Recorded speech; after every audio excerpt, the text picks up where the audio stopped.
Welcome to the August edition of the Cinetopia radio show and podcast. I'm Amanda, your host, and we have a very festival-packed edition this month, reviewing 4 films from the 77th Edinburgh International Film Festival, including the opening film, The OUTRUN, directed by Nora Fingscheidt, starring Saoirse Ronan, and is the new adaptation of Amy Liptrot's 2017 diction memoir.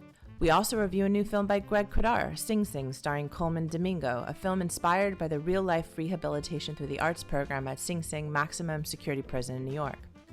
Next up is Black Dog, Chinese filmmakers Guan Hu's latest film, which won the Uncertain Regard Prize at Cannes this year, but you can check out Black Dog out in cinemas from the 30th of August across the UK. I sit down with the director and producer of this film on this show as well. Finally, we review Lollipop, the debut narrative feature from writer-director Daisy-May Hudson, which had its world premiere at Edinburgh International Film Festival this year, and I also sit down with Daisy-May to talk about the film and her filmmaking process. All on the show, so stay tuned. So Cinetopia has some exciting events we'd love to see you at in the upcoming month. On the 11th of September, we're back at the Cameo with our regular documentary film series, Cinetopia Doc, with Tatiana Huetzo's The Echo. This delicate and immersive film from acclaimed director Tatiana Huetzo was filmed over 18 months and won her the 2023 Berlinale Documentary Award. It's one of the most beautiful documentaries I've seen, and I really highly recommend you coming out to see it on the big screen.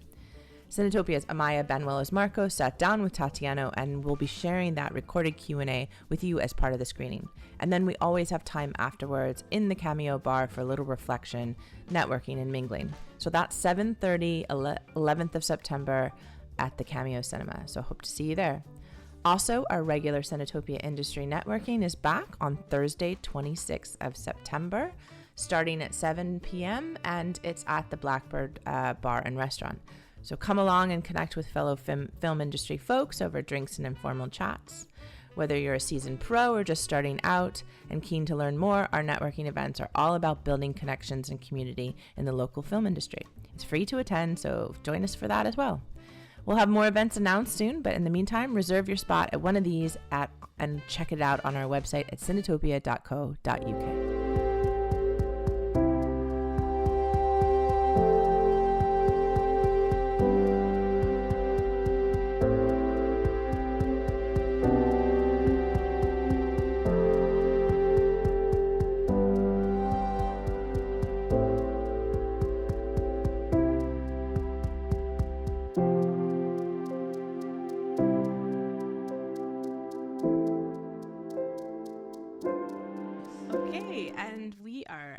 The new studio right now, and first time here, and I actually think first time all together with this team in person, because we've just done it the COVID way for like the last 3 years. But I'm here with regular Garry Arnot and Clara Strachan. Garry, I've seen you around the film festival the last couple days, and how have you enjoyed it so far? Yeah, it's been a bit of a whirlwind, I think, so far. August has just been mental, like now that the film festival is in amongst the rest of it. So, I was doing some French stuff at the beginning of August, then I was in Paris for a few days, got back from Paris and right into the films. So it's been crazy. So I'm trying to get some like downtime in amongst the films, but the films have been really good, so can't complain. And Clara, I saw you at the first event, first film that we're going to talk about in a bit. But so far, have you enjoyed the festival? I have, and I'm keen to keep getting about it. I've been spending a lot of time haunting the Cameo. The staff are keep giving me looks like, "Are you okay? Do you have a home to come to?" Yeah, some buzz at the Cameo every day. It is, and I'll have to say that's probably one of my favorite parts, is that like the Cameo is basically like my second home already, because we do so many events there, and I do lots of meetings there. So, but it's been fun to see how busy the Cameo has been, and there was a line around the block when we left for the first screening. There was 8 screenings of the OUTRUN across the city, and it's been really nice to see kind of energy in the space, and it's a small space to be running the festival, so it's a little bit different than obviously it was at the film house, but I respect the ambition.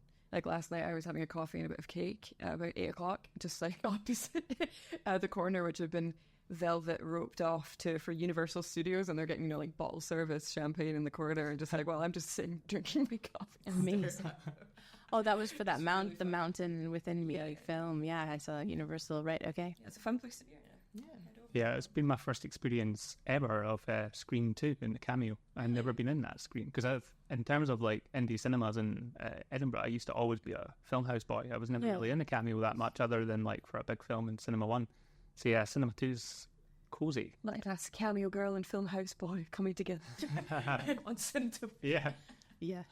All right. Well, we're going to review 4 films, and then we're going to talk about the generals. Or we're in the middle. Like right now, we're recording this on a Saturday, but we're sort of right in the middle. So there's quite a few films that we really can't speak about yet, but hopefully we'll speak about in the coming months. But the 4 films we're reviewing on the show is the OUTRUN, and then Sing Sing, Black Dog, and Lollipop, and those and we've had various interviews across the show as well. Let's get into it.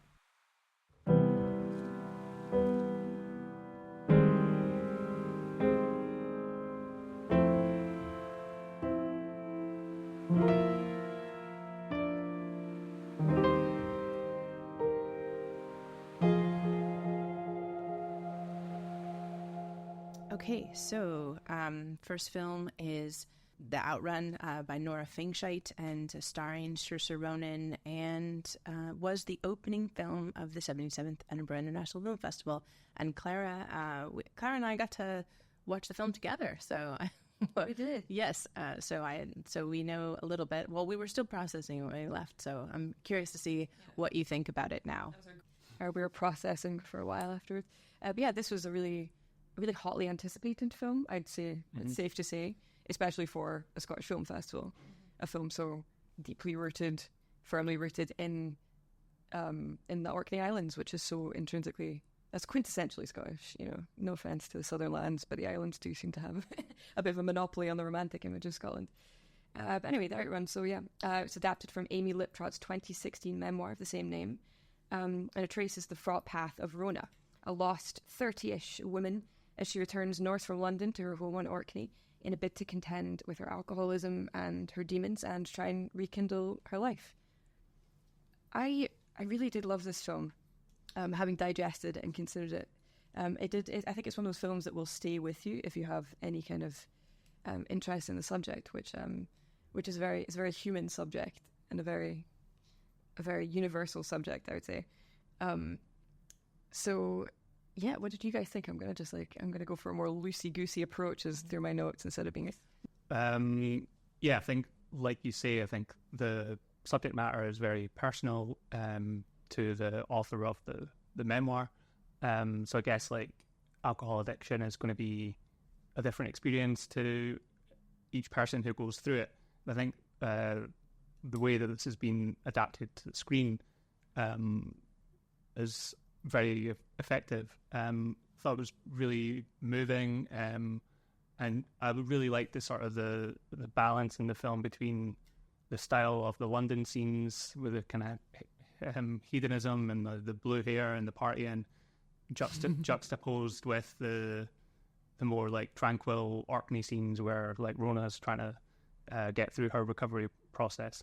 I think Saoirse Ronan was great in the lead role. I think she's always really good, and I think you can tell that this is a role that she's been passionate about. She was co-producing the film as well alongside Jack Lowden and the other producers like Dominic Norris and Sarah Brocklehurst. And yeah, I'll also mention I really like the use of colour in this film in terms of the balance between, I think it kind of like mirrors the state of mind of Rona, whereby it's all like chemical, unnatural colours in London, this like bright blue and bubblegum pink and neon lights of the clubs. And then I guess when she's trying to get some space away from that, it's very natural and earthy, and the Orkney Highlands, like you said, which is an absolute beautiful location for the film. I know you can. It's hard to shoot something there and not have it come out extremely majestic and beautiful and cinematic. But yeah, I think it really captures the dreamlike state that one is in if you are intoxicated, and the sort of the nausea of that, the fleeting memories. So like not just the the whimsy of that, sort of living as if you're in a music video, but also the horror of that. I think it captures the nausea, the disconnect from reality, the disconnect of control very well. I think the book was described as a book which traces like the outlands of addiction, and I think that's the crux of the film is addiction, and how it completely tears you down, and how one can even try and rebuild themselves, and what one has to go through to pick apart your past and what brought you to that place in the first place. So it's similar to the book, which I've now almost finished. Oh, really? Which is, so I started reading it the other day. Oh, that was fast. I know. I wanted it. I really wanted it. It traces the fraught connections that you have with your family members, and how that impacts you as an adult, and how that takes you there. And I think it handles it really well. I think it manages to mix through so many different narratives of connections that Rona has to different people in her life, which the book also handles very well. But she's such a strong character, and it really gets inside her head. A lot of the writing is lifted from the book and is tied in very seamlessly into voiceover, into narrative. There's also a lot of mythology, Scottish mythology and Orcadian specific mythology, which really highlight the schism between Rona's life in London, which was her edgy hipster dream that she pursued so doggedly, and the more detached, dreamy world of her childhood up north. Yeah. I think maybe I have a more mixed review or feeling about the film. I think there's things that it does really, really well, and I think one of the things obviously is how beautiful it is, and the capture of the nuance of island life and like rural life in Scotland. It's not something that I grew up with, but it's something that in the last 7 years I've gotten to view as an outsider now living in Scotland, and I think, as someone thinking about it as an international film, I think it really does sort of capture that in a way that's really and Nora Fingscheidt has a very documentary background. So before System Crasher, she did a lot of documentary filmmaking, and so you can sort of see that sort of documentary observational style in the way that she manages to show the scenes of the families and, of island life. So I really, really like that. And also I would have to say, it's just because maybe I had a little bit of a serious deep dive into rural Scottish like depictions with local hero, but there is this kind of little stereotype of ways that Scottish rural life is shown over the decades and whatnot, and I think this does an excellent job in very similar ways to how local hero was revered at that time, to sort of be a respectful documentary kind of observant life, but also being a narrative. So I'll say that I really like that. And I also kind of could tell, knowing it was a memoir, but I could also tell that this must have been somewhat of a journal-driven or chaotic kind of, sort of memoir that, jumps and before. So I think it was very useful to have sort of whether it was very, I think Nora called it nerdy sort of approach to telling the, the back and forth of the different parts of her life. But I think that it was useful the way that they kind of used the hair and all of that. Sunshine method. Yeah, exactly is what you wrote. But I do think that, I didn't mind that structure in terms of going back and forth and whatnot.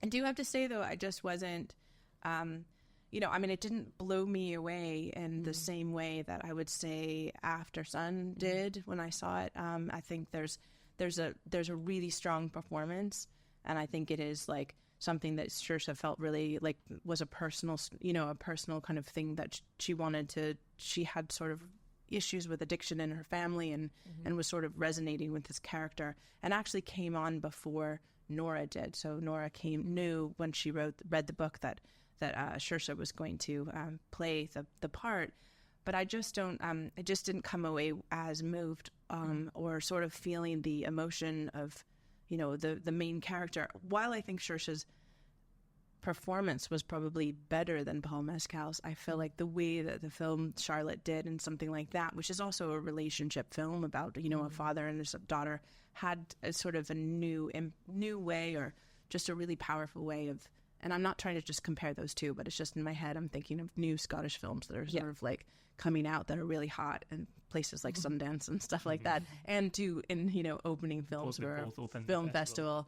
That this wasn't something I liked it, but it wasn't something that I thought was like new and just something I hadn't seen before. Nah, definitely not. But I was very afraid of liking it because, like you say, the depictions of the Highlands and Scottish life, it does seem a bit hackneyed, doesn't it, to compare London and the Northern Isles, and there's so many stereotypes that you can play to there, and I was concerned I'd get bored of it or I'd be a bit annoyed by it. But as you say, the depictions of Highland life were very lovely, but not in the sense that you're going to get hordes of more people that are encouraged to go up and try and live on Orkney. It's a very gritty, sort of realistic depiction in many ways. At a certain time, it must be my certain summer, but like at that, when she's going back and stuff like that, it's very real. A depiction of what most Scotland looks like up north, like that.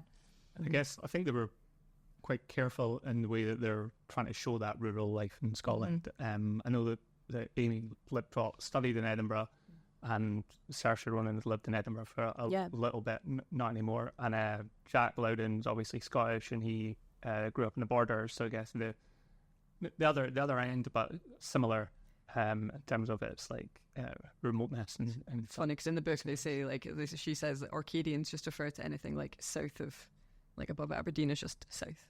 Yeah, that doesn't constitute like that's got like their version of Scotland, so it's like people in London, anything above London's the north. Exactly. Yeah, and it's so funny like that. I mean, I unfortunately have not yet been to Orkney, but my understanding is if you're from Orkney and like you're from Shetland, then that's very deep and specifically in your culture, and it's very isolated than maybe somewhere else in the north of Scotland. So I also think that's an important point that you've all brought up, which is, this film isn't just made by the director. So this film is made by the producers, which Saoirse and Jack being, supposedly from hearing her stories and interviews, very obsessed with this Orkney culture and sort of like helping with her, her accents, which is very like a Shetland accent's very, very different than like an Orkney, and they're very different than sort of mainland Scotland. So I think there was a lot of people on this that were very Scottish, as much as the director being,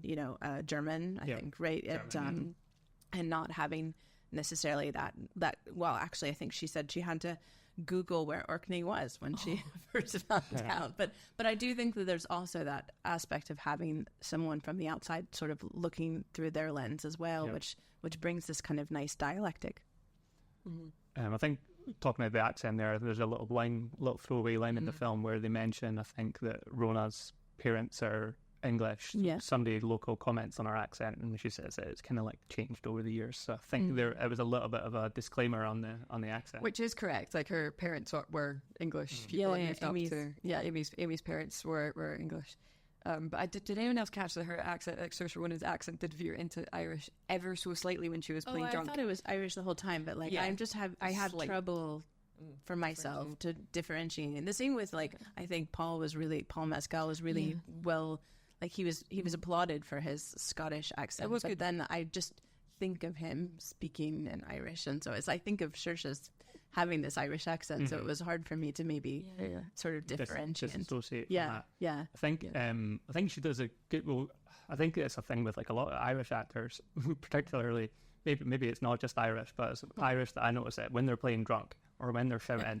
They comes out. Slip into that, like Colin Farrell's an example that I'm thinking of. But I think she does a really good job at playing drunk, and that was actually something that she was talking about, whereby she was saying that she was wanting the performance to feel quite insular, and that if you're out and about and you're partying and you're having a good time, the last thing that a drunk person wants is for people to know or think that they're drunk. To end it for you on your behalf. Yeah, to fly, because that's what alcoholism is about. It becomes a bit about evading and trying to fly under the radar while keeping going as much as you can. And I The think it other does thing I capture have to say, and I'm being nitpicky here because this is who I am sometimes, is some of were a lot of film parts of for London was shot in Edinburgh, and I didn't really buy it. Yeah, but like maybe it's just because I thought I was imagining it, so I'm happy you've confirmed that. That's well, good to, no, they said because I think even in the introduction at the at the event that we were at, they said, well, we were just here last year in Edinburgh filming. So there were parts that were filmed in London, but then there was a lot of like I think the club scenes or stuff was shot for. Yeah. So, but I just I'm picky about my club. I'm not like a clubber at all. Like you see me, but like I'm picky about my club scenes, and sometimes I'm like, this seems a bit. But when I'm up in the club in a film, I want to really feel. Like I just didn't feel like I bought it be London sometimes, but that's maybe just me knowing a little bit too much about the making of. It was very detached, and I did quite enjoy that. I did like that it was almost faceless in a way. It was just sort of faceless London, generic place. But then I'm making excuses for it. But yeah, aside from that, I would say the world building was really fantastic. So, for example, I'm thinking of particularly her father's trailer up on the farm at the edge of the landscape. I think that was so perfect. And then the home scenes as well, so creating a sense that somebody, her father has been in the pit of depression for months, the clutter of depression that was around. I think the details there and the costume that sort of capture a certain time and her personality, I thought that was very well done. It kept the world together, and I really liked that. Yeah, I mean, it actually is, I believe, the caravan of her dad, and it's like the the farm. Yeah. Oh my gosh, well, there you go then. But As authentic as you're getting. I'm like, wow, they did such a good job. I mean, I could be out, but I think I saw an interview where they said they actually filmed exactly in the same spots as where. That makes sense. I also have to say I have a real dream to experience a lambing at some point. So that was and, you whispered that to me during Lambsy, and I was like, what? Like, I was just like, oh, I love the lambing, but I think it's also because when I went to school in Vermont, and my screenwriting professor would take everyone I wasn't in the one in the spring semester would all get to go and like stay overnight to his farm and like experience the lambing, and it was just isn't it like a free labor way or like an education? Probably a free labor way, but this was like 20 years ago, so it was probably fine. But it was more like the experience of going through this, lamb season. And you in never Vermont. got to go? No, I didn't, because I went to Paris instead. But yeah, anyway. But I heard it was great, so now I have this great dream to experience this. But also the seals. I mean, I love the seals. I was about to say, please don't let us move on before we mention how many seals are in this film. Yeah, I do think that, like, I guess it's symbolic of her recovery in that the way that she leans into the nature of the Orkney Islands. Because in the beginning, there's those scenes where she's just arrived in there, she's still got the blue in her hair from London, and she's like, I've got a life to get back to in London. I'm not going to be here for very long. I'm going back to London. And then I guess as she's coming to terms with her addiction issues, she does kind of reignite this passion and her passion for biology and and nature, and that really kind of like brings another layer of depth, I think, to the character and to the film. Absolutely. And I think also, like, I think we've both mentioned this idea that like rural life is very isolating, but so is alcoholism and mental health and stuff like that, and the idea of going back to your past and sort of the relationships with your parents or whatnot. I think about that often because I'm heading back to Florida all the time, and it's a different kind of going back, but that sort of connection between your modern life and your previous life and how that relates when you've had some very traumatic experiences in your life. I just think it really realistically captures how the lows, and it just doesn't shy away from it, and it doesn't romanticize it. And there's so many TV shows, films that have really used and abused the stories of women with addiction issues or with mental health problems. And I think this is one of those ones that just does it so perfectly, and is so and it also has the perfect dose of dark humor, I thought. Like in edits, for example, there was several scenes depicting an extreme low point in Rona's life, and then a harsh edit to an Arcadian woman saying in her lovely lilting voice, so how does London compare? And she's just like standing there looking absolutely forlorn and gutted. Yeah, it's brilliant. I think the writing is quite well done. I think it's very wry, and I think it's very honest. But I think it's hope. It has a right dose of hope to go along with it. She shares a lot of statistics about alcoholism and about how it impacts your brain, your neural pathways, and the struggle that you're up against, and like the percentile of people that actually do make it through rehab into sustained recovery. So it's very upfront about those issues.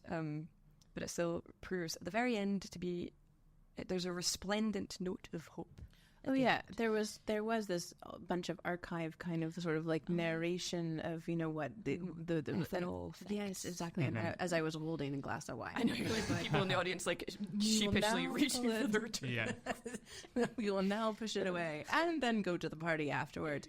But yeah, also there was a bit of animation as well, which I thought was a bit interesting. I'm not always like into the whole. I mean, I wasn't into it when Wes Anderson did it in The French Dispatch, like animation. But I think there were unique things happening in terms of experimentation. Not all of it worked for me, but as I said that earlier, I agree. But I mean, on the other hand, employ animators, but it did feel a bit out of step at times.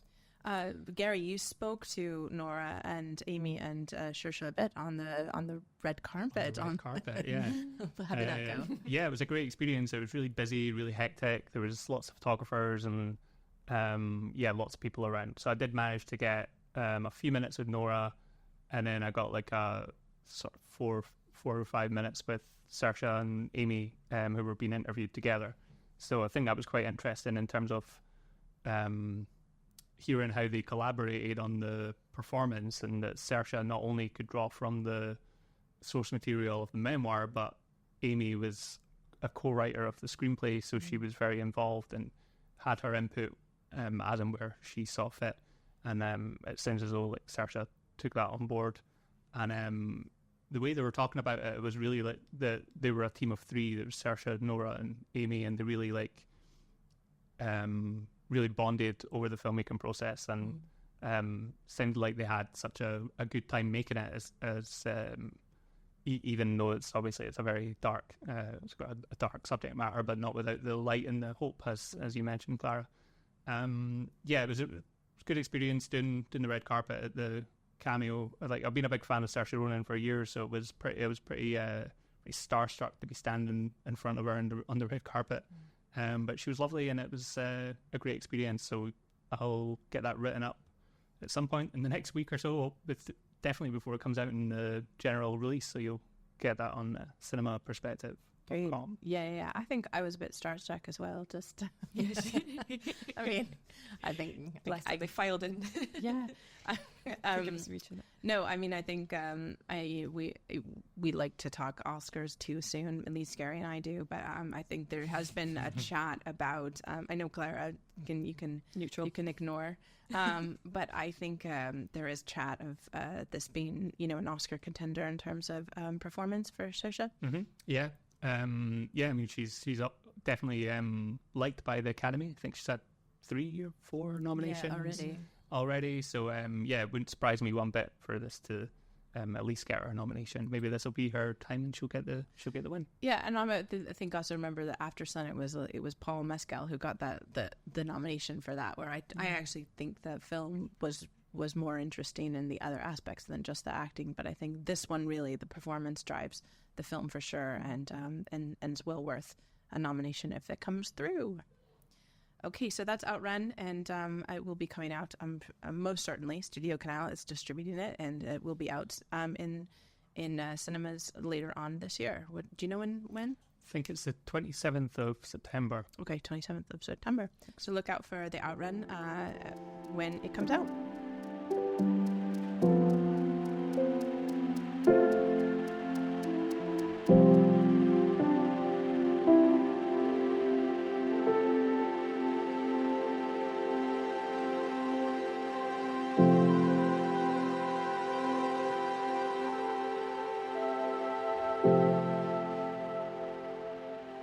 So the second film that we're reviewing, and has been part of the Edinburgh International Film Festival, I believe UK premiere, I'm not sure, Sing Sing. European premiere? European premiere.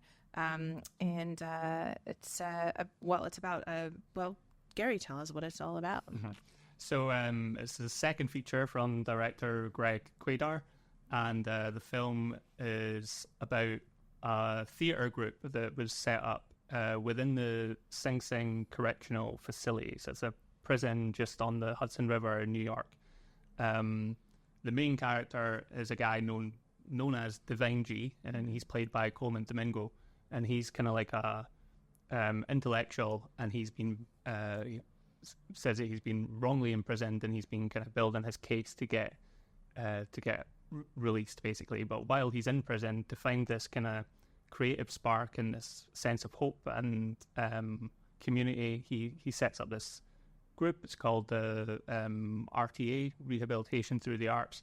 So even though it's a prison film, it kind of it's kind of a film about a theatre group that so happens to be in a prison. Yeah. So I think the film is it doesn't have the tropes and the violence of what's associated with this prison movie genre.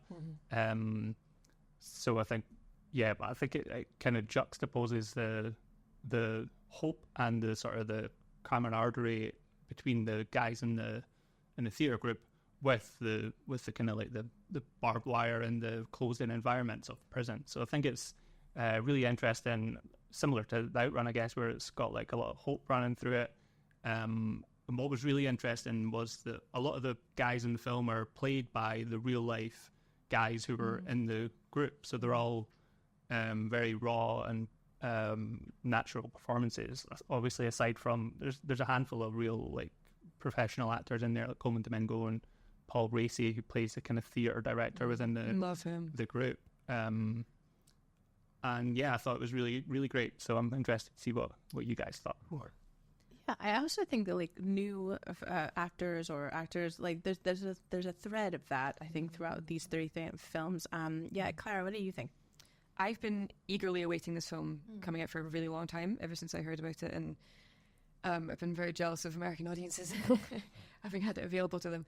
I think predominantly because it immediately reminded me of a 2017 documentary called The Work, which is about like a group therapy program in Folsom Prison, and about civilians going in and seeing how radical rehabilitation programs in America, how effective they are, how radically effective they are. So when I heard about this, I went and did some research, and I was very excited by it. So the real group was started in the mid-90s by a lady named Kathleen in the prison, and the recidivism rate of the men who go through RTA, which is rehabilitation through the arts, is 3% compared to 60% of the general population normally. So last night the director, Greg, came to the audience afterwards and did a really well-structured Q&A that was not opened up to the floor but was led by a professional, which is much more comfortable for everyone involved, frankly. And he was just hammering that point home, saying that it's about the film is ultimately about recognising human potential. And I'd say that's kind of the thread that runs through all of the films that we're talking about today. Yeah. So there's a really hopeful vein in all of the films that we're talking about. Recognising human potential and giving people creative opportunities to build up relationships and see themselves in a different way and play a role which is beneficial to them and helpful to them, as opposed to repressing them. Because a lot of the men in the film regularly comment on how they've been playing roles their whole lives, so this should be easy. Yeah, they've been playing the role of the hard man. They've been playing the role of the drug dealer, of the man. This is an opportunity to have some joy and some freedom and some connection, and I think it captures it perfectly. It's great. Yeah, because I think through prison movies there is that sense of playing a role in terms of in the other like more violent depictions of prison movies, where you see the guys in the yard and they really have to like look tough and posture, even if they're not. So I guess there's an element of performance in being in prison, whereas in this they get to be Hamlet and Freddy Krueger and like all sorts of like things where they build this play that's kind of like forms the main plot of the film. Yeah.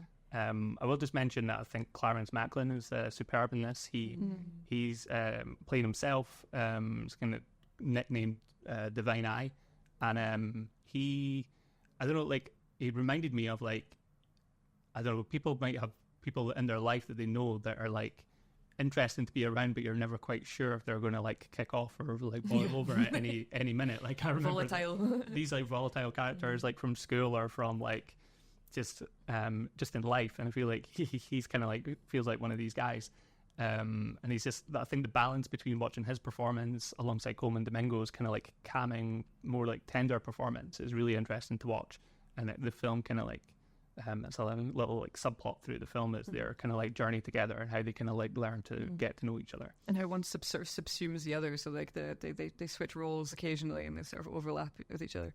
But the director, Greg Kwedar was saying that they had, there was like an 8-year process to create the film, and then when they were trying to really rein it in and focus in and hone in on a story and a narrative, they wondered how to steer a large group of men into and focus it in, and they decided that a friendship between two different men was the best way to do it and the best way to look at those the differences, but ultimately the commonalities, which are much more prevalent, luckily, in mankind than the differences.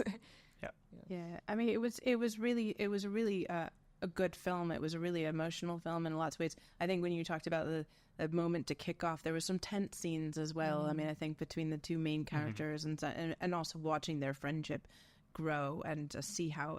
But I also really, really loved the use of a bit of footage at the end that kind of like brought it to, this is a really true story. I think the one thing, and I know I believe I've read it with Peter Bradshaw, but I do sort of agree, is that I think Coleman Domingo's performance was so good in a very sort of classic theatrical sort of way, and then you're mixing it with sort of like that social realist, like, oh, we're working with, you know, actors, but actors who are playing themselves and what. So there was a bit of a difference between those two kinds of performances, and I think that to me was quite noticeable. I was really drawn to Coleman Domingo because he's a tour de force, you know, like so. But where I think, like you said, Clarence Macklin was a really important, you know, he did a really great job. I think maybe their mixture was fit a little better than perhaps sometimes you had this kind of very Coleman Domingo's stuff, and it felt different than some of the other performances. And so that would be the only thing I would say that I noticed taking me out of the film, not in a terribly bad way, but just in a maybe uneven way. Yeah, that's fair. I did notice that as well. That does make sense. I didn't expect it to be so comedic. Did anyone else think they were in for a much more fraught, tense, constant? I did, and I think like I've not seen all of his work, but seeing Coleman Domingo's work, particularly when he was in supporting roles over maybe the past like 5-10 years, he's played a lot of these villainous characters, and when he gets dark, he can get super dark, like in things like Zola and film. So like I think like a prison movie with Coleman Domingo, you might go in expecting him to be a real piece of work, but in this is he's the kind of like he's the light in the middle of it, and he's very tender and supportive, and then he does kind of have like this like madness around him. I had 10 minutes speaking to Greg Kwedar the other day about the film, and he was speaking very highly of Coleman Domingo in terms of he not only was an actor in the film, but he produced it as well, and he was very hands-on in terms of working with the other actors and really wanting to create the right message behind the film.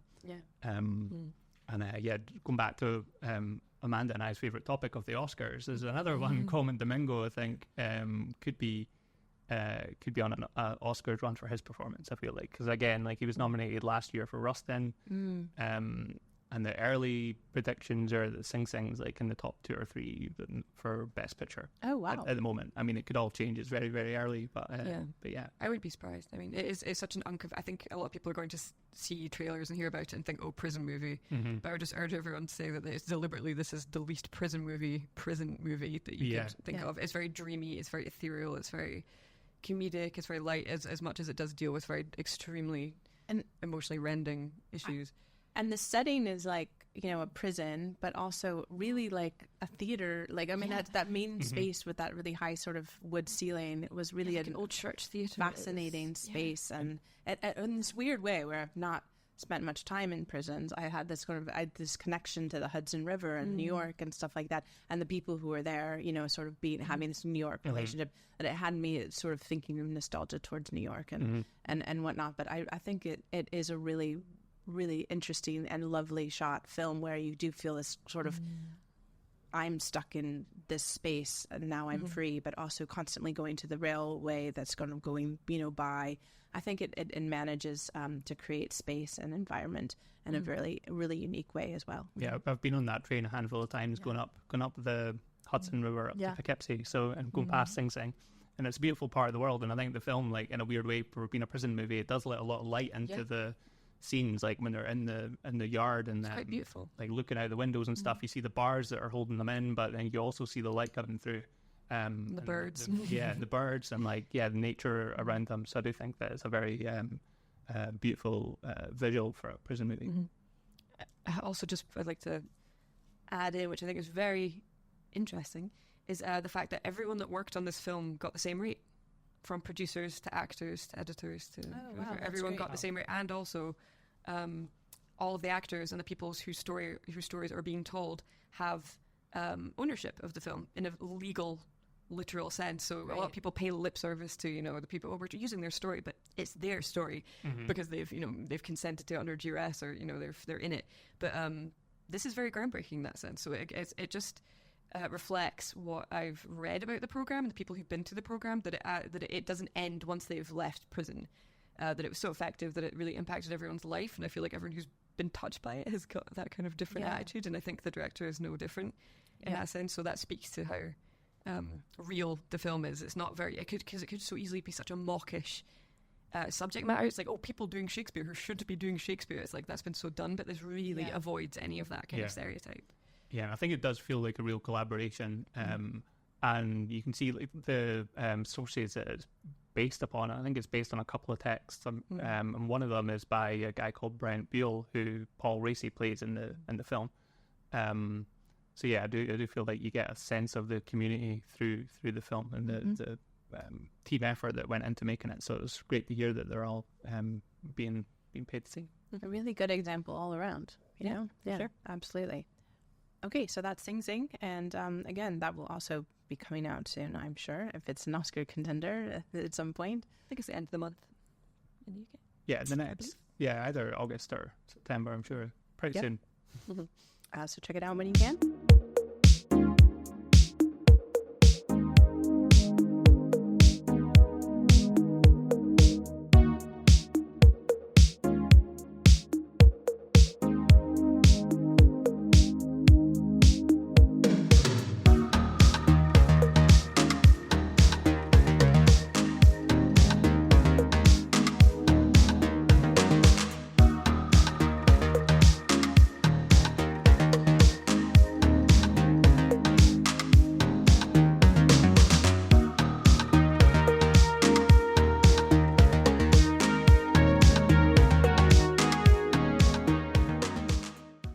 So the next film that we're going to talk about is Black Dog, directed by Guan Hu.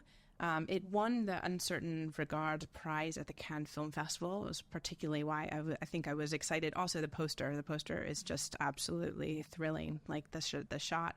It's set in the Gobi Desert in the northwest of China, very specifically in 2008, right before the Beijing Olympic Games. And perhaps timely because as you just went to Paris and, you know, it's an Olympic season, and how important you sort of, as you watch a country sort of show off its nationalism or its glory, how important it is, just perception and stuff. And so this area is overwrought by dogs, and the state is trying to demolish a town that used to be in its former heyday, and try to get rid of all these dogs through a dog patrol team. And there's a gentleman who also released from prison. This is another theme that we have throughout our various films. Named Liang returns to his hometown, having been released from jail, and becomes needs money, and then and basically tries to. There's a bounty on this one mean black dog, kind of grayish but black whippet, and tries to catch him. Gets bit by him. Maybe has rabies, and through this process. forms a relationship with this dog, and the rest of the film is very much a story of a man and a dog's relationship. And I will let Garry tell you. I'm very excited. But anyway, so tell me, Garry, what you thought. Well, this was a kind of unknown territory for me in terms of I'd never seen any of the director's work before. I was aware of Eddie Peng. I think he's a big deal in Taiwan. He's a singer and actor, and he does these kind of like big films, big action films and things. So I think it was a bit of a departure for him doing this kind of more quiet film that is very light on dialogue. There's not a lot of not very wordy at all, this script. The main thing to stand out for me in this film is how beautiful the cinematography is. Yeah. It's got that kind of like slow cinema style whereby it opens with this breathtaking shot of the Gobi Desert, and it looks like a painting in the beginning, and it hangs on to that shot for a while, and then it kind of like slowly like introduces you brings you into this world, and then you meet Liang. What I will say, I do think that the man and dog aspect of the story is really good.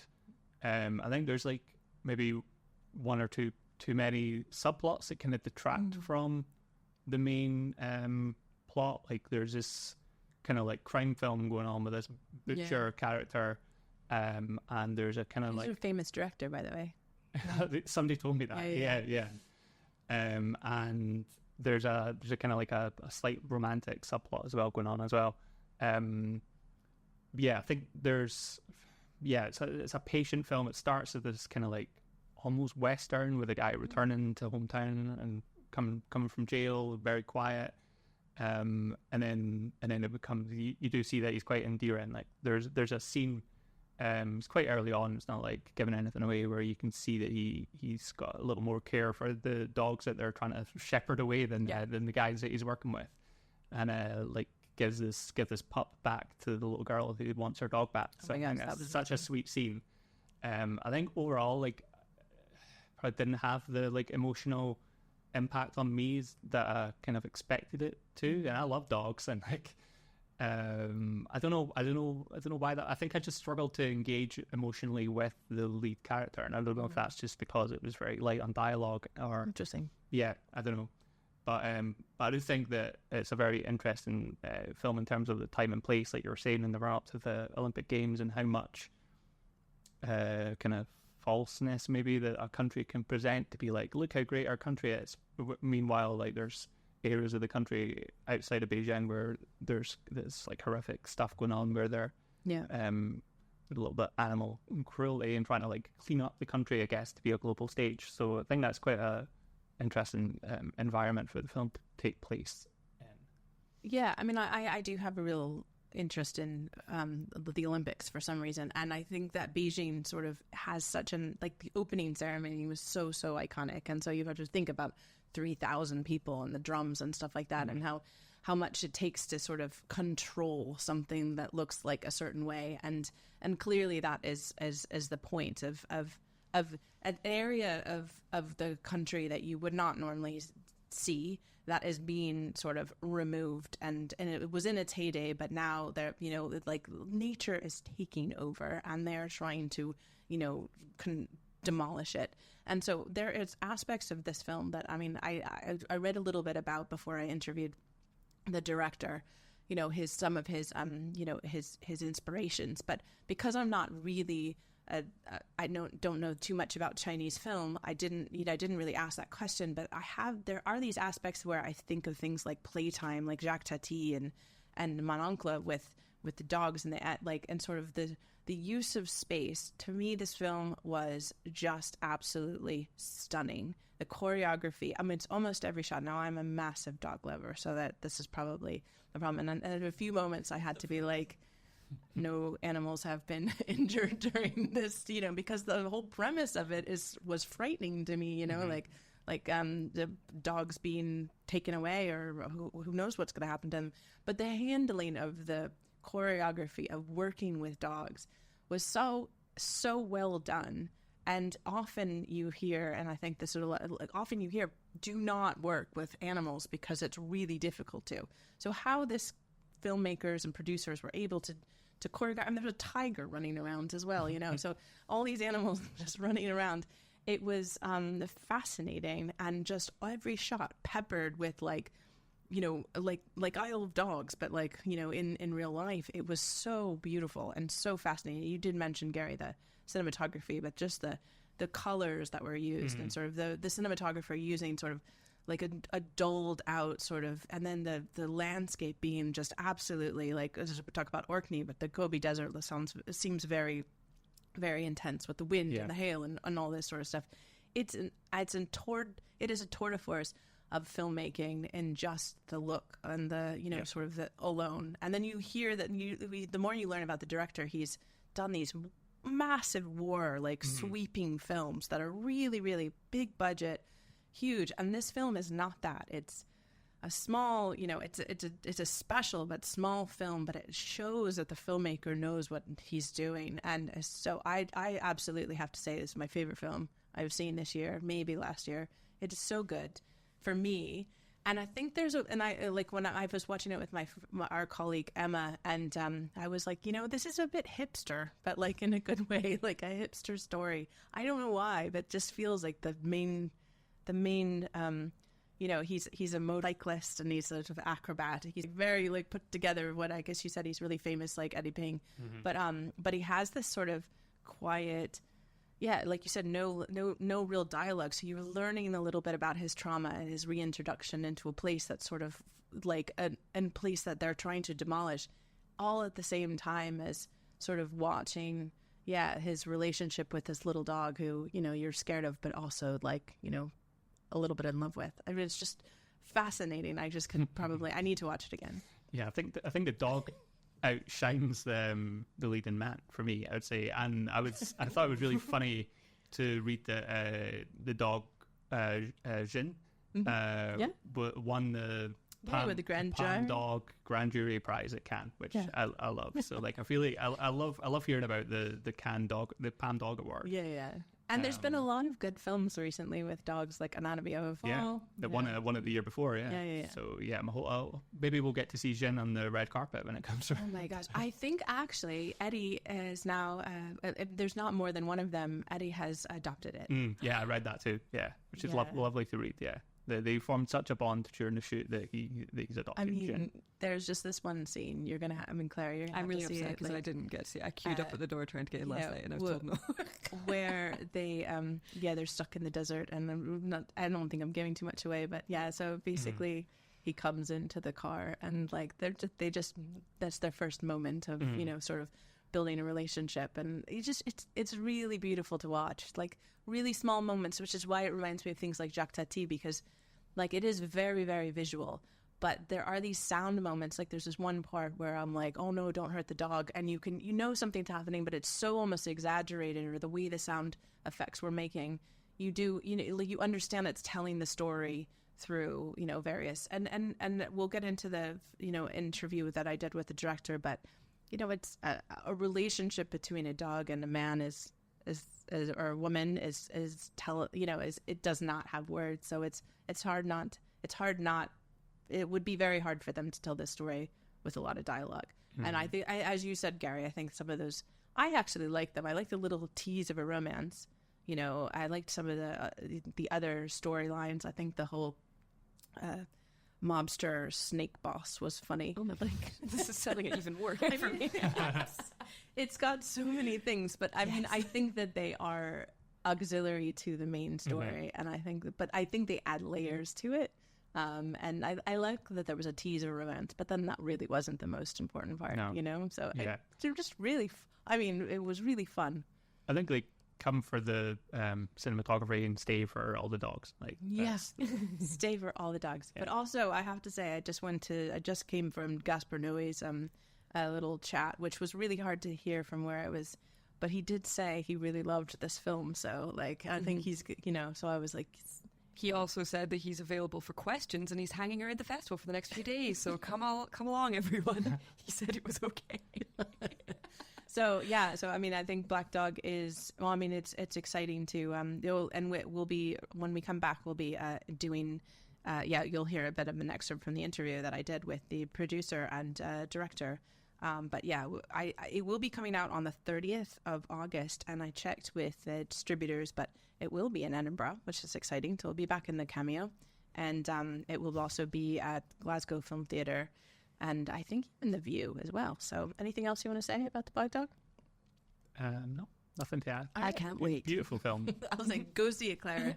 I will. And you tell me what you think, but absolutely, I have to say it's one of my favorite films. I really liked Slow, which I don't know if you guys have both saw, but that was we reviewed a couple of months ago. Really loved that film as well, but this one is probably my favorite film of the year. Wow, what an endorsement.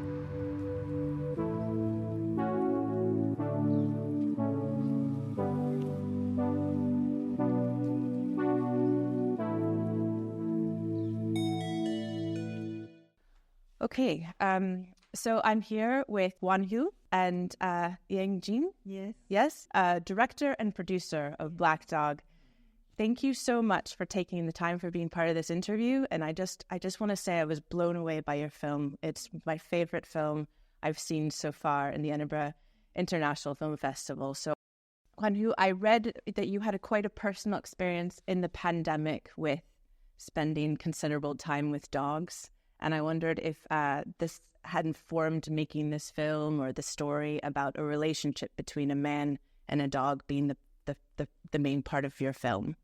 Well, as you mentioned, the communication between human and dogs is really important, and we don't have the words to communicate with dogs and men, and that's I want to really express in this film.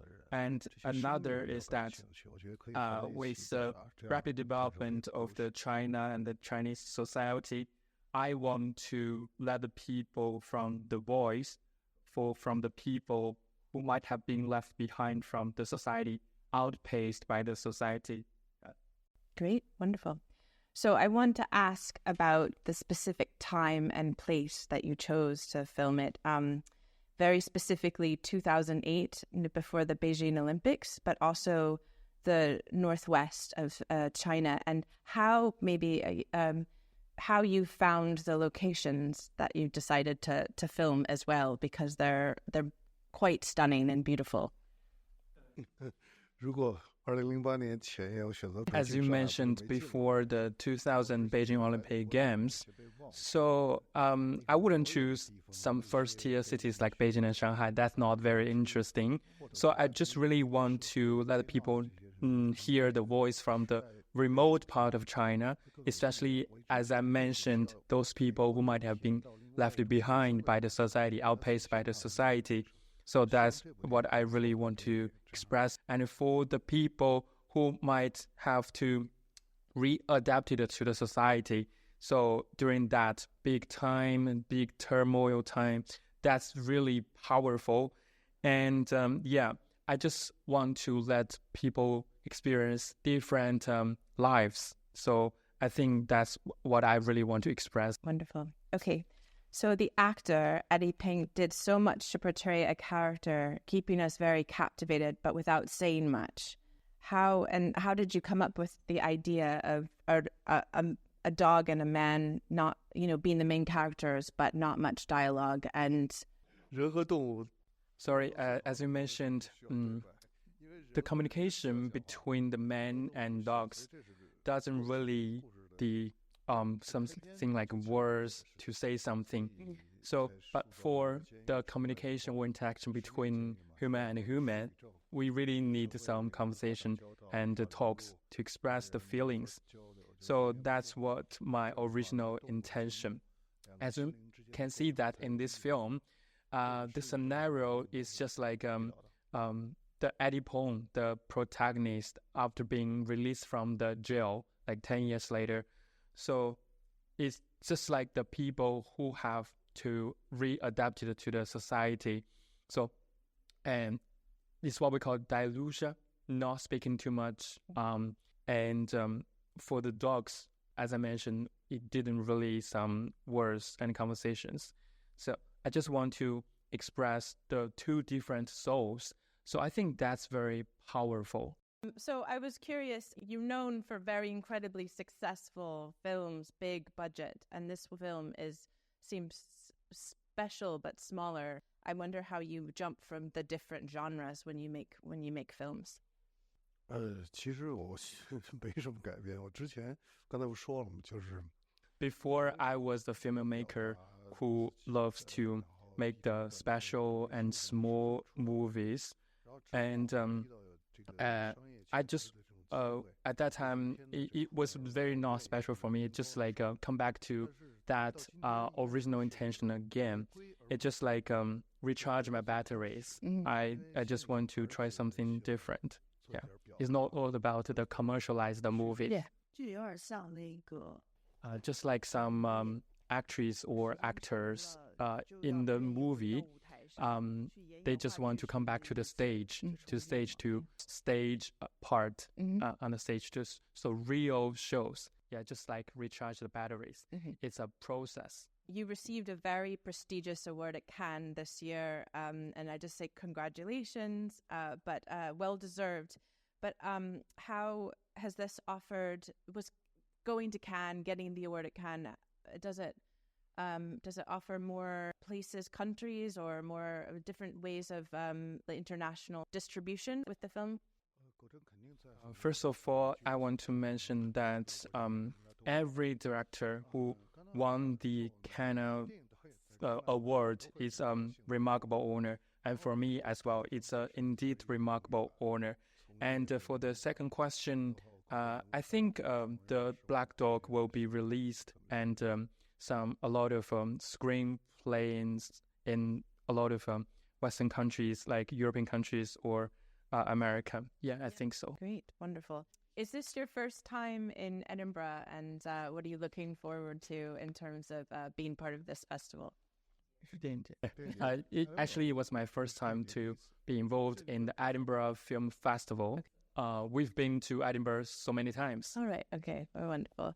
Well, thanks again and congratulations. Like I said, it's a gorgeous film, and I'm recommending everyone to go to it. And after, in the UK, I know it's coming out later, and I'm telling everyone to make sure they go see your film, because it was one of the most beautiful films I've seen this year. So take it. Thank you.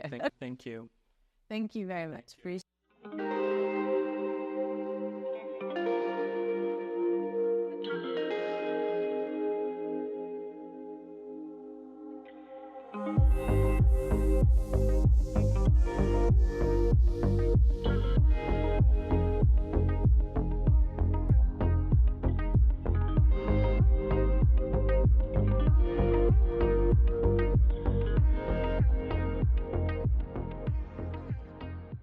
And the final film we're going to review is Lollipop. It's a debut narrative feature film by Daisy-May Hudson, which we'll be talking to her later in the show. But Clara will tell us about the film. Yeah, so Daisy-May Hudson came onto the filmic scene was it 2015? I think so. I think it was 20. Yeah. I feel like it was 2015, with a documentary that she had created while living in a hostel, temporary housing, temporary accommodation, with her family. They stayed there for about a year. I think she was in her early 20s, but her little sister was 13, so it was a real. It was very tough on the family. It was very hard, and they weren't. They're not the typical homelessness story. So bear in mind, I work for a homelessness charity called Serenians. So they really represent hidden homelessness in the UK.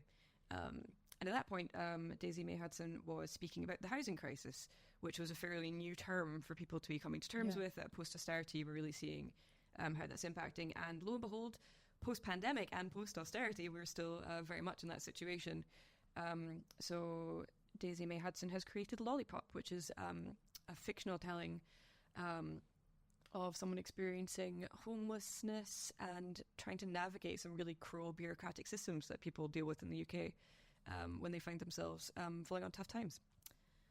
I really liked it, and I'm going to have to draw some really obvious comparisons because it must be done, to Garry Arnot, so like Fish Tank, sort of modern, gritty sort of kitchen sink filmmaking, and also Ken Loach.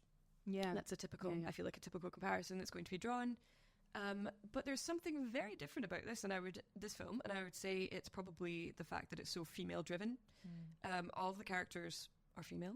the crew are very female. I've read that like the majority of people behind the film are female, and you really feel that homelessness is an issue. So if you survey people, like a lot of statistics say that like people's conception of what the typical homeless person would be is a single man with drug addictions, who's been in prison. But there's not very much. There's not enough storytelling, I feel, around families, ordinary family units that are struggling with these issues. And this film really deals with two separate family units apart from the protagonist's own. So we get two different kinds of families coming together, women coming together to support each other through hard times and navigate the systems, the care system, criminal justice system, councils, local authorities, and all the relationships that have been strained by having to face those things. I really liked it. I mean, it's one of those subjects where, as I say, it's been you can feel like it's been done to death, like a kind of social realism British film. But I quite liked it, actually. Yeah, I did too, and I think it really made me. I mean, you know about this.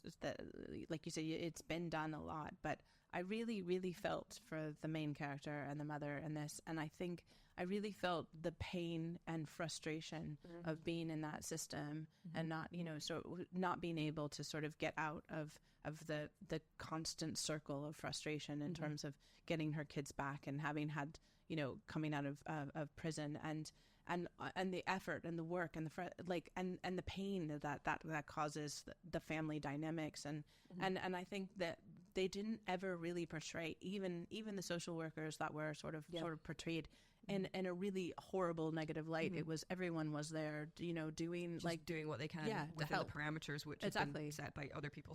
Before. But so the frustration is the system and the situation that she was in, and so I think it really honestly depicts it. And I think you also brought that up. There's some newer actors in this, up and coming and really well done. Also, as a documentary filmmaker, coming into a narrative film, it's got that kind of documentary eye, but it's also really got a lot of like really serious dramatic points. So I think there's some really so a nice combination of those two sort of things going through there. Yeah, the performances were really striking. I watched it yesterday and I was really expecting myself to go see Sing Sing last night and be crying there.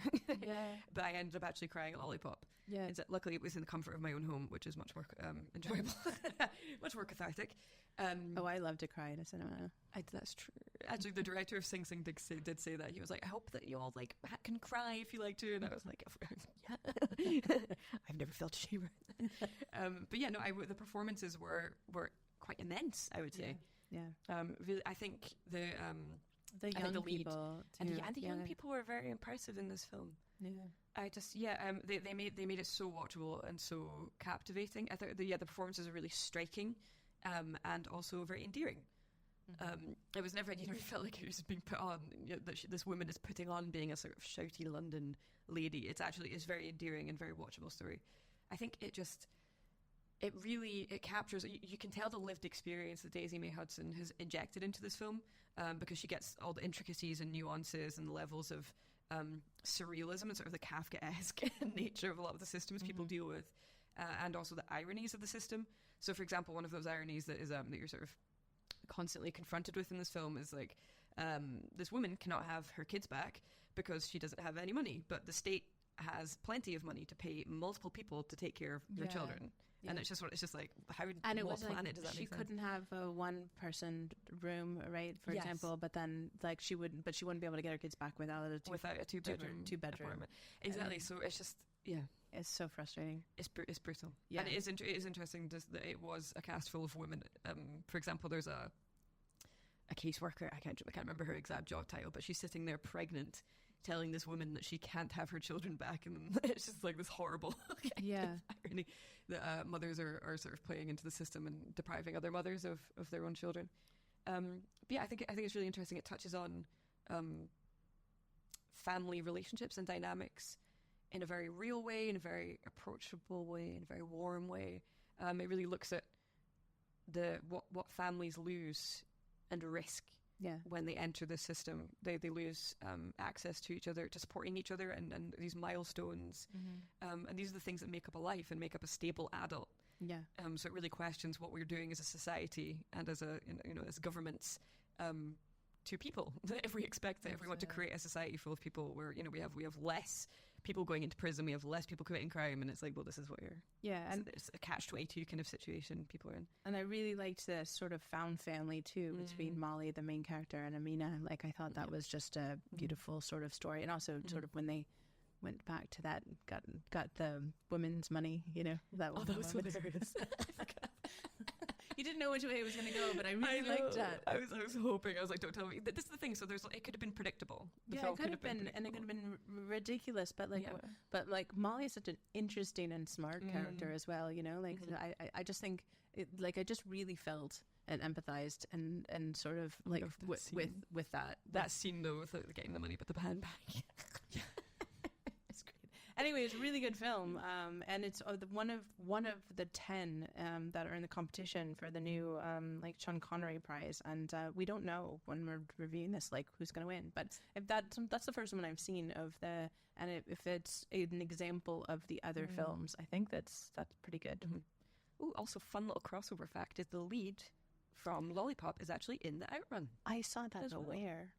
I can't remember. Yeah, I feel like all the memories from Ronan's early life are too blurry and shaky in the club. So it's up in the club, so she might be in Edinburgh. The Edinburgh for London. Yeah, I'll have to ask. Or check anyway, it when out. IMDb, she's like, she plays Rita. I was like, who? Yeah, no, yes, Rita. I did see the Posey Sterling from OUTRUN. I was like, oh, yeah. No, very good call.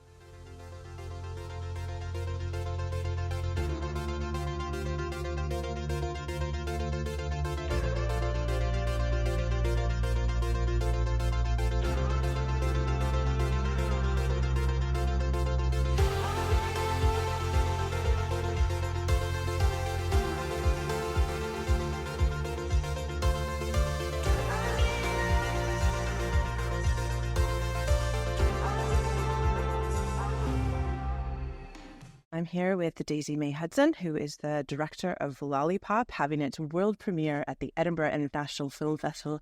Daisy, thank you so much for joining me today. Thank you for having me. So this is an incredible, moving film. Our team really, really enjoyed it. What does it feel like to be here at the Edinburgh International Film Festival, being part of the Sean Connery World Competition for your first narrative feature, not a documentary? Yeah, I just feel it's like the best possible home for our world premiere, because I really, what Paul Ridd is doing for the festival is so inspiring and so courageous, and really this kind of, this tenacity to reinvigorate and make Edinburgh really like this incredible home for film is so exciting, and it feels very much in line with the spirit of Lollipop. This kind of, courage to do something different, and also in the way that we approach the film as well. We're not following the rules or the way that things have been. Yeah. So it just feels like, the best possible home. So take us through the journey of making this film in particular. You come from a documentary background. Maybe we'll go a little bit back into how you got into filmmaking, but what made you want to tell this particular story, and when did the idea come to your mind?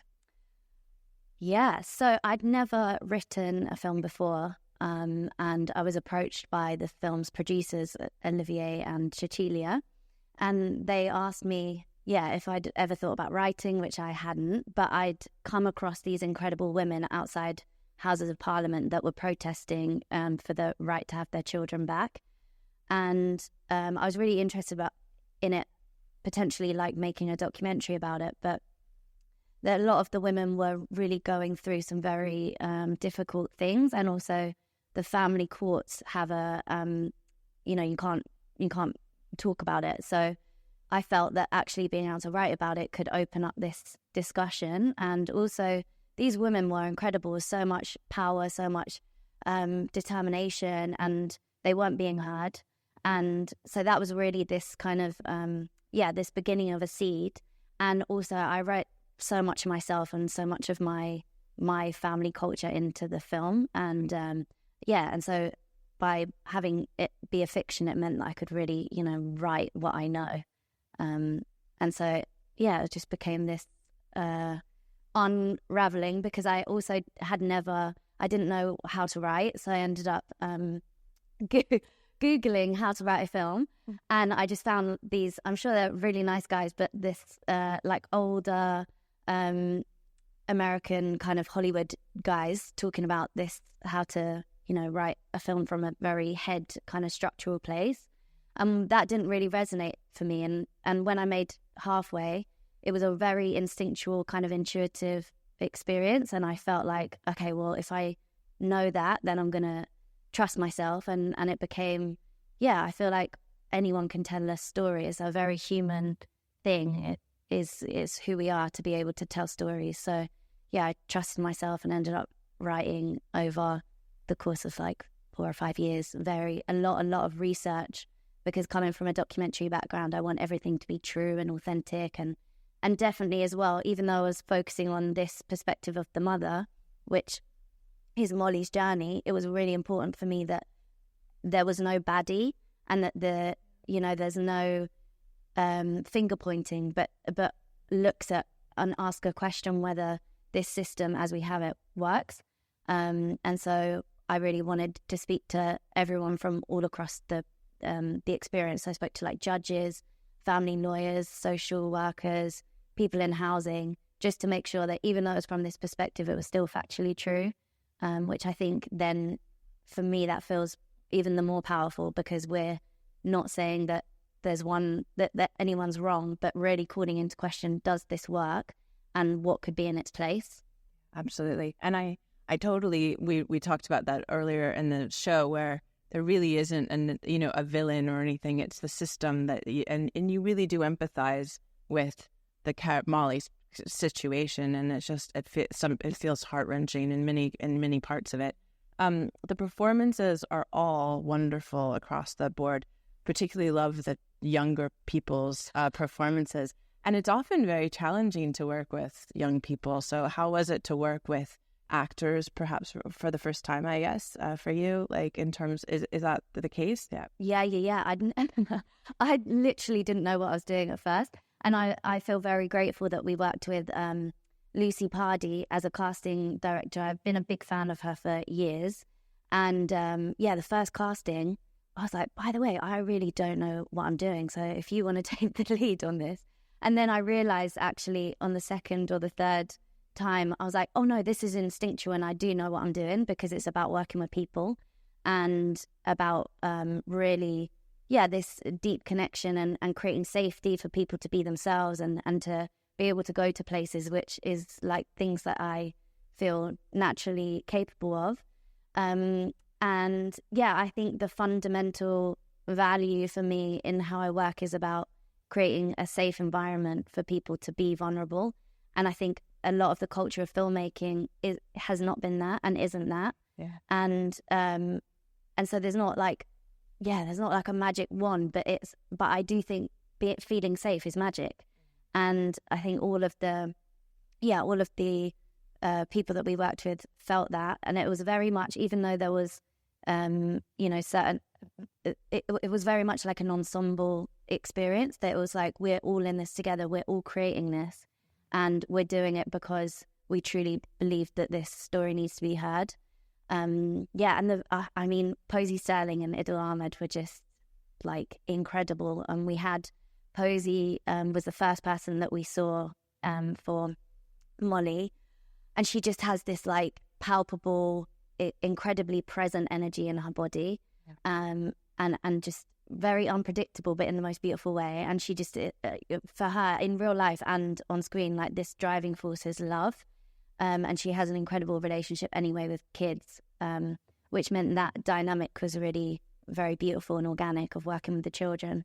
And then Idil Ahmed, she'd never acted before at all.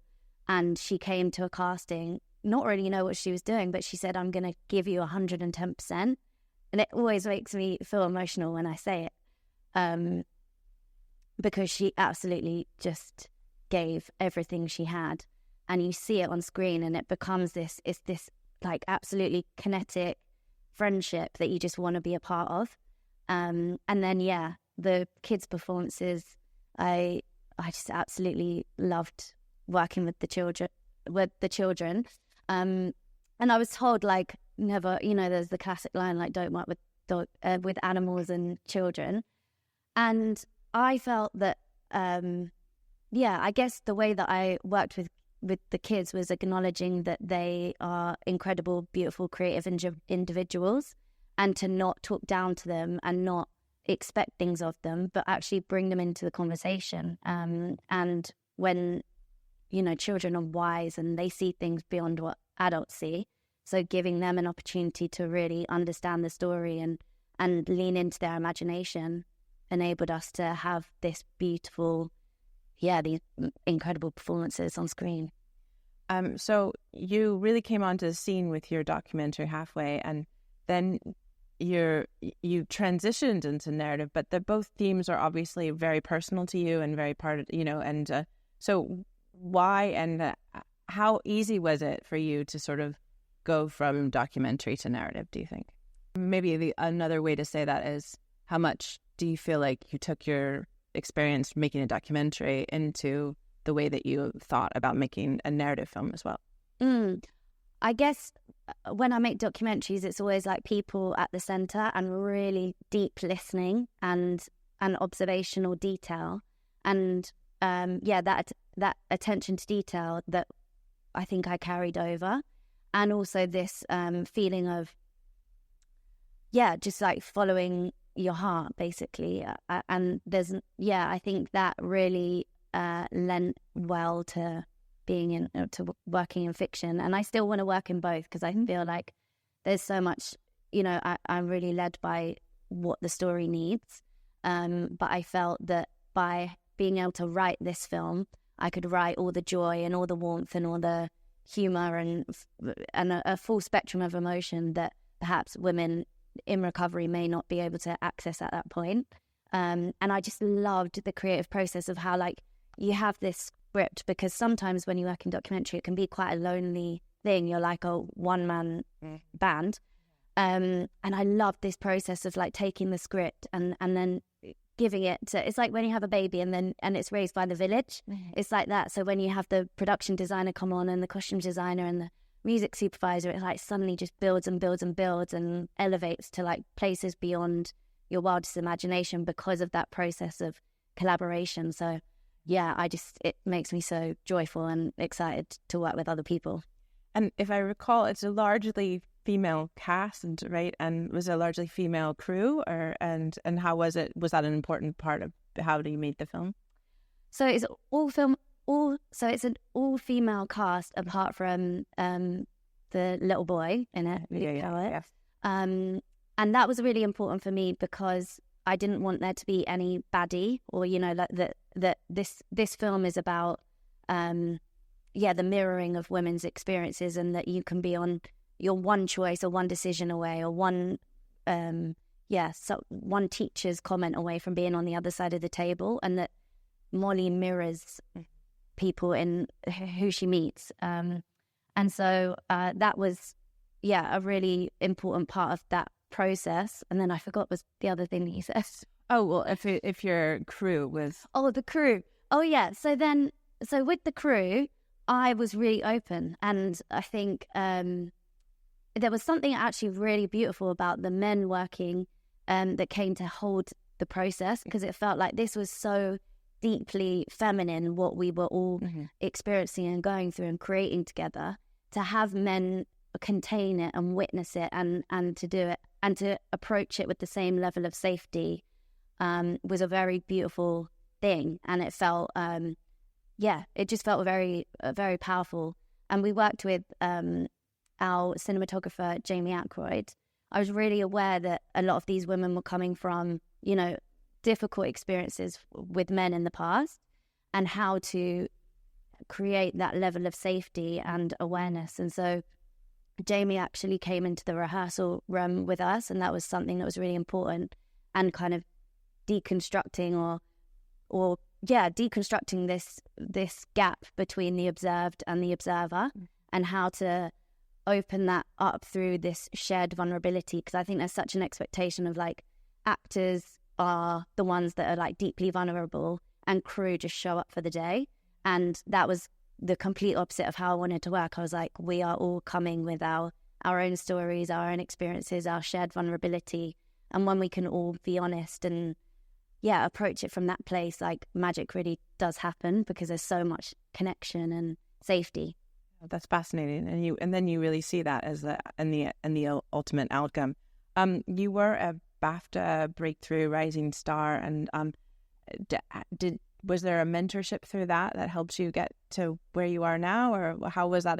I tried to get mentorship for like my whole, growing up, but it just never worked that way. But I was actually speaking about this to someone last night, and I trust the universe, and I trust the path, and I really think that there's something beautiful about learning from elders or people that have stepped before you. And then I also think there's something very powerful about having to go within and find it from inside of you.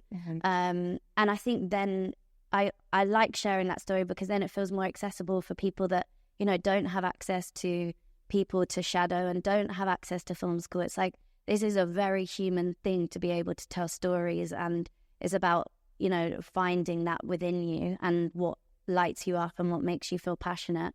And so I feel like my journey has been very specific and very independent, and that's ended up working out well. But I did good. I worked I assisted two producers for a couple of years when I was writing Lollipop, called Camilla Bray and Andrea Cornwell, and that was really a useful thing to have this bird's eye view of like how to make a film, because as a director, you have to make compromises and you have to be able to weigh things up, and I think having that complete understanding makes you a stronger director. Now, would you have any advice, though, for emerging filmmakers coming in to, thinking about making their first feature now that you've spent quite a few years working on this one? Yeah, I would say don't put limits. Don't like put self-imposed limits around yourself. I made a film from just a camera and having this need to tell this story and make something that was invisible visible, and I didn't have any money, and I didn't have access to film school. It's just, I think, just follow your heart. If you feel like there's a story that needs to be told, don't tell yourself all the reasons that you can't do it, because you can always find a way to tell that story. And I think that's how we democratize filmmaking. That's how we have as many voices as possible, because it anyone can do it. It really isn't all of us. Will you continue, do you think, to work in terms of advocacy with your filmmaking, and what's sort of on the horizon for the next film for you? I guess what I'm really passionate about is not only the actual film itself, but the process of filmmaking and how we are making films within the industry. This film was a trauma-informed production, which meant that we worked with a trauma consultant that was worked into part of the process. Every morning I would do like grounding exercises to bring people into their bodies, so that if there's triggering subject matter, everyone felt really held. And that is something that really drives me in moving forward, and I think we have to really ask a lot of important questions about the culture of filmmaking. Absolutely. And how to put love and care and dignity at the center of it. And then I've already started writing my next feature, which can't tell too many details, but it's in development with BBC Films, and it's something very, very different, but that it really feels like it still comes from me and all the ways that I like to work. And where does this film, I mean, just the world premiere is just the beginning of the film, like Lollipop, it'll go on. But, is it going to be out on a theatrical release, or do you have plans for that? Prayers up, because this is we're in the I guess like the space of the unknown. Okay. And sometimes the unknown can feel really scary, but actually what I've learned to get comfortable with is this space of the unknown, because I think it's like the place of infinite potential and possibility. So, you know, I think there's so many routes that the film can go. I really would love to see it in cinemas. I'm really up for the universe surprising me in some capacity and seeing what happens. But, you know, I really just want as many people as possible to be able to feel this film, because I've experienced the level of transformation that people feel from just watching it on screen. So, yeah, I hope many more people get to see it. Well, congratulations. I think it's an absolutely gorgeous film, and it was one of my favorites so far of the competition. So I wish you all the best with that and your time here in Edinburgh. And it was incredible to hear the process as well about how you made it. So thank you so much. Thank you so much for the great question.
So I'm really looking forward to seeing Mark Cousin's latest film, A Sudden Glimpse of Deeper Things. It won a big prize at, I think, Carlo Vivari.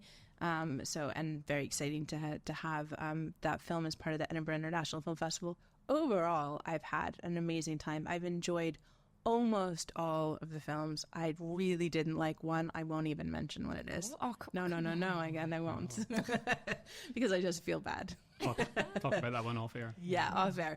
But other than that, every film it's been enjoyable. So I think that's good. And that doesn't always happen. But how about you guys? How about Garry? What have you seen that you think people should check out? One that I really liked that surprised me, I didn't know anything about it going in, was called Blue Sun Palace, a Chinese film by Constance Sang, set in Queens, New York, and it follows the Chinese community within Flushing, Queens, and it has it's surprising, and the plot doesn't quite go where you expect it to go, and it's really slow, but in a good way. And I just found it, just got totally caught up in it and immersed in their lives, and I just thought it was a really nice depiction of real characters. It just felt super. It's like kind of social realist film, and really, really good. And then I also enjoyed a Norwegian film called Our Man, which is kind of like falls within a category that I'm enjoying in the past like year or so, which are films that have got like secrets that are set in schools. So like alongside About Dry Grasses and Teacher's Lounge, like it just feels like there's so much potential in that environment. And this one is about mother of a student who's 6-year-old who gets called in for a school meeting to discuss allegations that her 6-year-old son has acted inappropriately with another student in school. And again, that's another one. It kind of goes off on a journey that you're not quite expecting, and it stars Renee Reinsve, who broke through like a few years ago with The Worst Person in the World, and she's doing really great things, and she kind of carries this film, not to say that the rest of the film is not great, but she kind of like takes and runs with it, and she's great.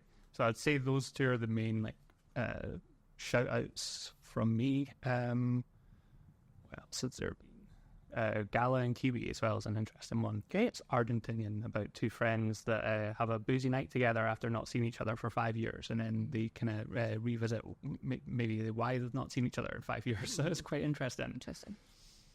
Oh, and that's the one that Linda Miles celebrates as well. So, Yes. have you? We talked about Lollipop earlier, but have you seen any other of those that are in the competition? Because I haven't seen that many yet. I think the second half.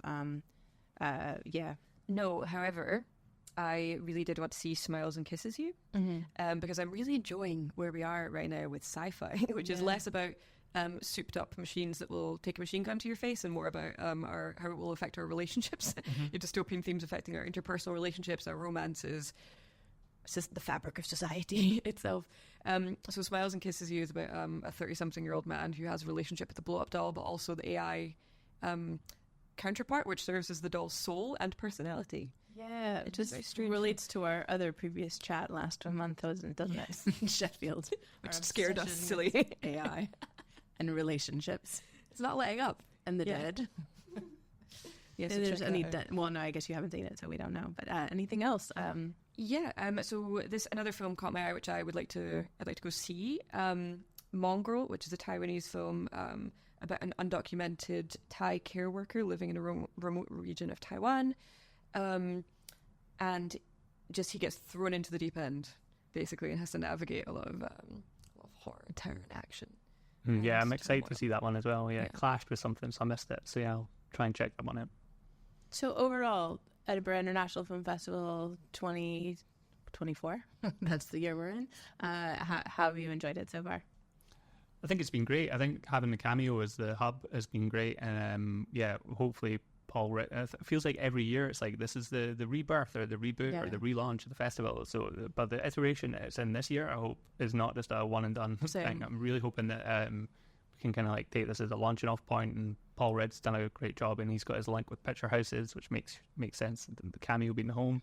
I think the Midnight Madness strand is like a fun idea, and from what I've not been to any because I just can't face seeing going to a midnight screening, and I'm just like not at that stage of my life. Stage of my life either.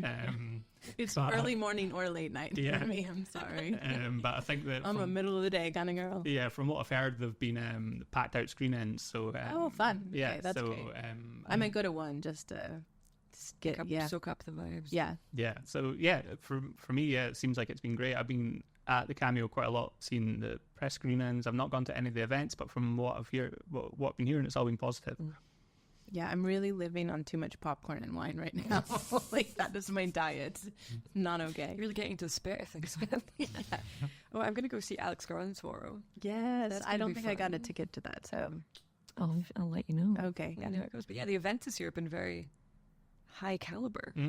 Fun. Like, just throw Gaspar Noé in the ring. Yeah. Go for it. that's kind of the idea of the whole, connection to the fringe and stuff like that. And I think they're pulling some big names out, which is fun for us. Yeah. Fun times. Get involved, everyone. All right, so that's our show, and thank you, Garry and Clara, for joining, and we'll see you soon. Thanks very much. Yeah.